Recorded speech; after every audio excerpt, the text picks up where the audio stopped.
I just randomly felt like coming into this lovely wooded space. Actually, I did have a reason for coming here, but don't worry, I do have hand gel.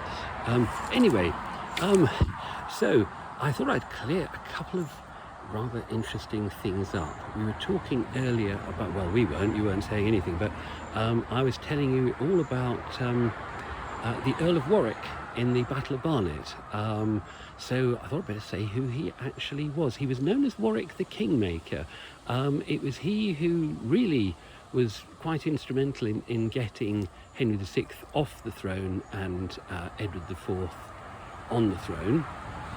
And it was he who managed to get Edward IV off the throne again and Henry VI back again. He was working primarily with Margaret of Anjou, that's Henry VI French queen. And he rather thought he could just choose who was on and who was off, and Barnet is where it went wrong for him, because Edward IV decided he was going to come back. Warwick didn't want him to come back, and Warwick lost his life and lost the battle. So that's who he was. Interestingly, on the 14th of April this year, I did put some red roses and some white roses there, and somebody who was obviously very partisan allowed my red roses to stay. And I think I found out who she is, but I better not say in case I've got it wrong. And she put red roses I'd put there very close to one she'd put there, in memory of the Lancastrians, and particularly the Earl of Warwick and his brother.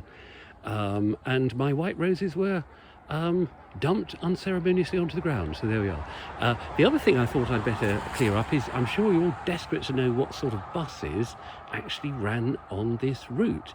And they were called AECB type buses.